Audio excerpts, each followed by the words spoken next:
Hello friends, आप देख रहे हैं संजय स्टेडियम। जैसे कि आप जानते हैं दोस्तों कि हम अपने इस चैनल पर जो GIC PGT फिजिक्स और आश्रम पद्धति PGT फिजिक्स का जो मेन एग्ज़ाम होने वाला है, उस मेन एग्ज़ाम की प्रिपरेशन आपको हम करा रहे हैं। यानी कि वो रिटन एग्ज़ाम होने वाला है, यानी कि डिस्क्रिप्टिव है। तो इसलिए आपको हम प्रत्येक आर्टिकल को बहुत अच्छे से एक्सप्लेन करके समझा रहे हैं। हम अपने चैनल पर जो है ऐसे टॉपिक लेकर आएंगे जिन टॉपिक्स पर सभी का ध्यान नहीं जाएगा, आप लोगों का ध्यान नहीं जाएगा, और हम उन टॉपिक्स को आपको पढ़ाने वाले हैं। तो दोस्तों, यदि अभी तक आप लोगों ने हमारे चैनल को सब्सक्राइब नहीं किया तो चैनल को सब्सक्राइब जरूर कर लें, और सब्सक्राइब के पास में बेल आइकन दिया होगा उसको भी प्रेस कर देना, जिससे कि हमारी जितनी वीडियो बनेंगी उनका नोटिफिकेशन आपके पास तक पहुँच जाए और आप वीडियो का लाभ उठा सकें दोस्तों। तो आइए दोस्तों, आज हम देखते हैं जो गॉस लॉ हमने अपनी लास्ट वाली वीडियो में समझा था। गॉस लॉ की कुछ एप्लीकेशंस के बारे में हम पढ़ेंगे, लेकिन उससे पहले हम जान लेते हैं गॉस लॉ का डिफरेंशियल फॉर्म, यानी कि डिफरेंशियल का रूप उसका क्या होता है दोस्तों। तो आज इसी को हम समझते हैं, क्योंकि ये बहुत ज़्यादा इंपॉर्टेंट आर्टिकल है और ये आर्टिकल ज़्यादातर आने की संभावना है आपके मेंस एग्जाम में। क्योंकि गॉस लॉ नहीं पूछेंगे तो डिफरेंशियल रूप उसका 100% पूछ सकते हैं, इसकी एप्लीकेशन भी नहीं पूछ सकते हैं, लेकिन डिफरेंशियल फॉर्म जरूर पूछेंगे। ठीक है, तो इसलिए हम डिफरेंशियल फॉर्म को देख लेते हैं दोस्तों। क्योंकि डिफरेंशियल फॉर्म एक ऐसी फॉर्म है इसकी, क्योंकि इसको मैक्सिमम सब कैंडिडेट जो हैं छोड़ देते हैं, इस केवल गॉस लॉ पढ़ लेते हैं, उसकी एप्लीकेशन पढ़ लेते हैं जल्दबाजी में, और इसका डिफरेंशियल फॉर्म को हम छोड़ देते हैं। और एग्जामिनर जो है वो इसी पे ज़्यादा फोकस करेगा, वो यही बात सोचेगा कि इसको ज़्यादातर लोग बाग छोड़ देते हैं कैंडिडेट, इसी को रख दें। तो गॉस लॉ का डिफरेंशियल फॉर्म आप बिल्कुल ना भूलिएगा, इसको जरूर करना। ठीक है दोस्तों, तो आइए देखते हैं कि हमें देखना है डिफरेंशियल फॉर्म। किसकी बात करनी है? Differential form of Gauss law. ठीक है, किसकी बात करनी है? Differential form of Gauss law. Clear है? और किसके अंदर बात करेंगे? ये बात करेंगे हम इन इलेक्ट्रोस्टैटिक्स के अंदर। तो देखो दोस्तों, जैसे कि गॉस लॉ आपने समझा था पिछली वाली वीडियो में कि जब भी कोई रेस्ट चार्ज की हम बात करते हैं तो रेस्ट चार्ज के कारण जो इलेक्ट्रिक फील्ड जनरेट होता है, रेस्ट चार्ज और इलेक्ट्रिक फील्ड के बीच में ही गॉस ने अपना नियम दिया था, जिसको हम गॉस लॉ कह रहे थे। उसके आधार पर दो स्टेटमेंट की हमने वहां पर बात की थी। एक स्टेटमेंट में उन्होंने समझाया था कि यदि कोई रेस्ट चार्ज गॉस लॉ यानी कि गॉसियन सरफेस के इनसाइड होता है तो उससे गुजरने वाला जो टोटल इलेक्ट्रिक फ्लक्स होता है वो उस रेस्ट चार्ज यानी कि जो उसके गॉसियन सरफेस के इनसाइड है रेस्ट चार्ज, उस रेस्ट चार्ज के 1/ε0 के गुने के बराबर होता है। ठीक है, ये हमारा फर्स्ट स्टेटमेंट था, हमने इसको प्रूव करके भी आपको समझाया था। उसी प्रकार से हमारा सेकंड स्टेटमेंट था कि जब कोई रेस्ट चार्ज हमारे गॉसियन सरफेस के क्या हो, बाहर की साइड हो यानी कि आउटसाइड हो, तो तब उस गॉसियन सरफेस से पास होने वाला जो टोटल इलेक्ट्रिक फ्लक्स है वो कितना होता है? 0 होता है। ये हमने वहां पर बात की थी। उसी के क्रम में हम डिफरेंशियल फॉर्म की अगर बात करें तो जैसे कि हमने वहां पर बात की थी कि अगर कोई भी रेस्ट चार्ज जो है हमारा वो कहां पर हो? गॉसियन सरफेस के इनसाइड हो।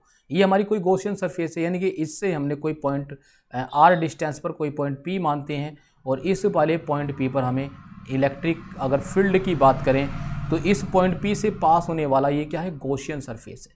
तो इस अगर गॉसियन सरफेस की हम बात कर रहे हैं, इस वाले गॉसियन सरफेस की, जो ये वाला हमारा गॉसियन सरफेस है, तो इस गॉसियन सरफेस में हम एक एलिमेंट की बात करते हैं।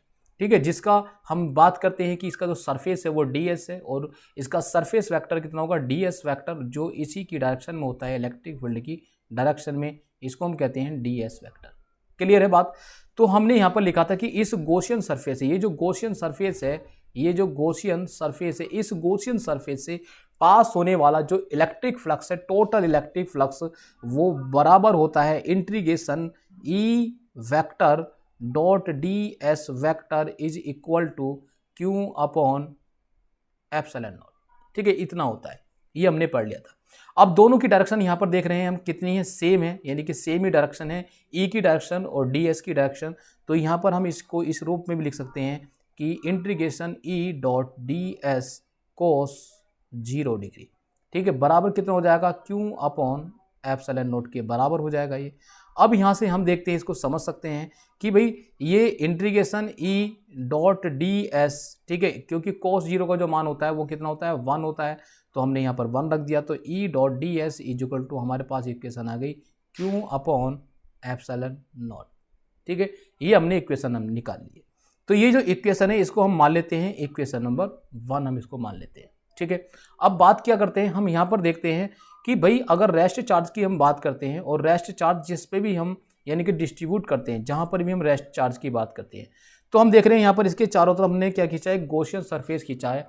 तो गॉसियन सरफेस के भी चारों तरफ क्या हो जाएगा, यानी कि गॉसियन सरफेस पर चार्ज जो है ये डिस्ट्रीब्यूट हो जाएगा। जब तो स्फेरिकल सरफेस पर जो ये चार्ज हमारा डिस्ट्रीब्यूट हुआ है तो उसकी वहाँ पर डेंसिटी की बात करते हैं, जिसको हम कहते हैं चार्ज डेंसिटी। तो चार्ज डेंसिटी यहाँ कितनी होगी इस गॉसियन सरफेस की, तो दोस्तों चार्ज डेंसिटी हम देखते हैं यहाँ पर किसकी बात करते हैं, चार्ज डेंसिटी की, डेंसिटी। ठीक है, चार्ज डेंसिटी यानी कि घनत्व की हम बात करते हैं, आवेश घनत्व की। तो दोस्तों ये जो आवेश घनत्व है वो कितना होगा, ठीक है, इसको हम देख लेते हैं, ये होगा रो। ठीक है, हम रो से रिप्रेजेंट करते हैं जब भी हम किसी सरफेस पर, किसके सरफेस पर, स्फेरिकल यानी कि स्फेयर के सरफेस पर अगर हम कोई चार्ज को डिस्ट्रीब्यूट करते हैं तो कितना होता है हमारा, रो इक्वल टू होता है D Q upon D V. ठीक है, यहाँ पर क्या है, ये D V volume charge density यानी कि वॉल्यूम चार्ज है, वी हमारा वॉल्यूम चार्ज है और ऊपर वाला हमारा मास चार्ज है, तो ये हो जाएगा मास अपॉन वॉल्यूम यानी कि rho equal to D Q upon D V. Clear है बात। कब हमने बात की, जब हमने गॉसियन सरफेस की बात की, और ये जो गॉसियन सरफेस हमने ड्रा किया है ये इस रेस्ट चार्ज के इलेक्ट्रिक फील्ड के अंदर किया। तो इसका मतलब ओबियसली कि इस पूरे गॉसियन सरफेस पे जो चार्ज है हमारा ये चार्ज डिस्ट्रीब्यूट हो जाएगा और इसका जो हमारा यहाँ पर डेंसिटी बन जाएगी वो रो हो जाएगी। क्लियर है, इसी की हम यहाँ पर बात कर रहे हैं।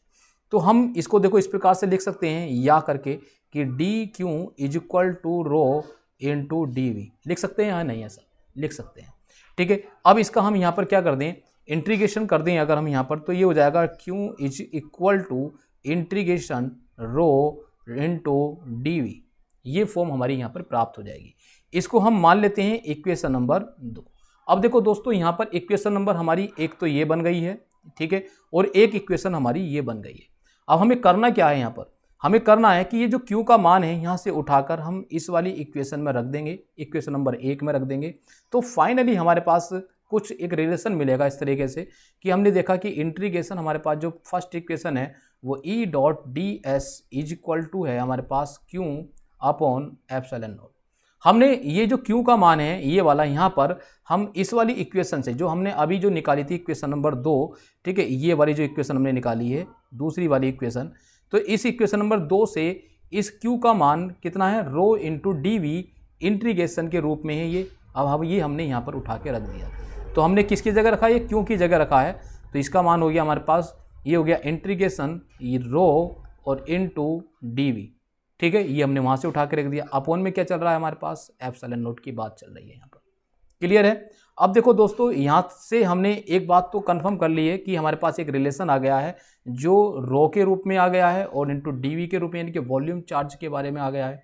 ठीक है, बात समझ में आ रही है नहीं। ठीक है, अब हम क्या यहाँ पर देखो क्या करने वाले हैं, यहाँ पर हम करने वाले हैं कि इसी को जो हमने हमारे पास ये वाली टर्म आ गई, इसी टर्म को हम इस रूप में लिख सकते हैं कि integration E dot D S is equal to 1 upon epsilon naught और integration rho into D V. ठीक है, ये हम इस रूप में लिख सकते हैं। दोस्तों हमने अब ये इक्वेशन निकाल ली है, तो इक्वेशन हमारे पास क्या आ गई है, integration E dot D S is equal to 1 upon epsilon naught integration rho into D V, यानी कि इस फॉर्म में हमारे पास इक्वेशन निकल कर आ गई है।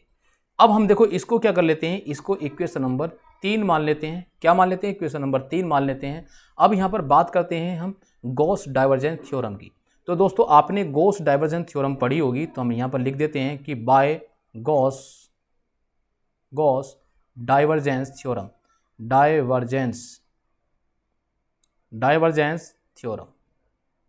Divergence theorem. तो दोस्तों गॉस डाइवर्जेंस थ्योरम जो होती है वो क्या होती है, वो होती है integration E dot D S. ठीक है, E dot D S is equal to होता है integration del vector dot E vector dot D V. ठीक है, इसके बराबर होती है, ये होती है हमारी गॉस डाइवर्जेंस थ्योरम। दोस्तों गॉस डाइवर्जेंस थ्योरम हम इसकी जगह यानी कि ए बराबर ये है तो इसके बराबर हम इसको रख देंगे, तो इसको हम मान लेते हैं इक्वेशन नंबर 4। ये इक्वेशन नंबर 3 है हमारी और ये कौन सी इक्वेशन नंबर 4 है। इन दोनों इक्वेशन से हम देखेंगे कि फ्रॉम फ्रॉम इक्वेशन नंबर कौन सी 3 और यानी कि एंड 4, 3 एंड 4, ठीक है। तो दोनों को इसके बराबर हम इसको रख देंगे इस वाली वैल्यू को, तो हमारे पास फाइनली इक्वेशन जो निकल कर आएगी यहाँ से ये निकल कर आएगी दोस्तों, del vector dot E vector dot D V is equal to, ये इसके बराबर हो जाएगी तो 1/ε0 integration rho into D V. Clear है नहीं, बात समझ आ रही है नहीं, ठीक है। हमारे पास फाइनली ये वाली इक्वेशन निकल कर आ गई है।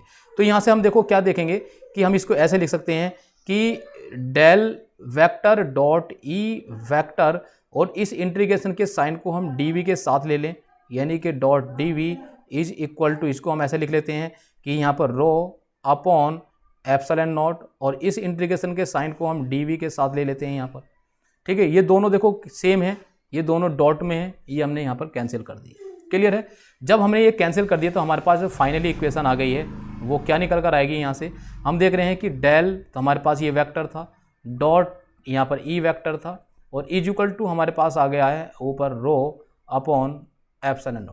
ये जो फॉर्म है यानी कि ये जो इक्वेशन हमारी निकल कर आई है फाइनली, इसी इक्वेशन को हम कहते हैं differential form of Gauss law, और किसमें, इन स्टैटिक्स में, ठीक है, इलेक्ट्रोस्टैटिक्स के अंदर।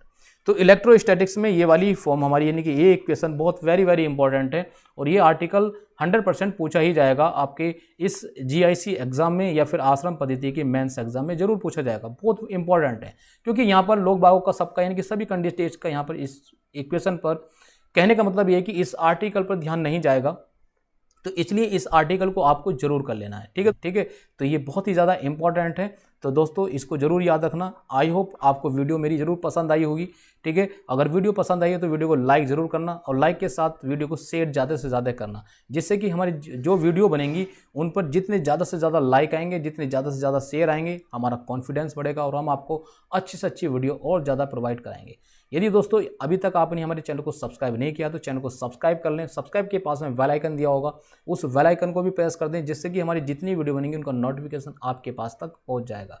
दोस्तों अब मिलते हैं अपनी नेक्स्ट वीडियो में, और कमेंट बॉक्स में लिखकर ज़रूर बताना कि नेक्स्ट वीडियो में आप कौन से टॉपिक पर वीडियो चाहते हैं। जिस टॉपिक पर भी आप वीडियो चाहेंगे उस टॉपिक पर मैं वीडियो आपको ज़रूर प्रोवाइड कराऊंगा।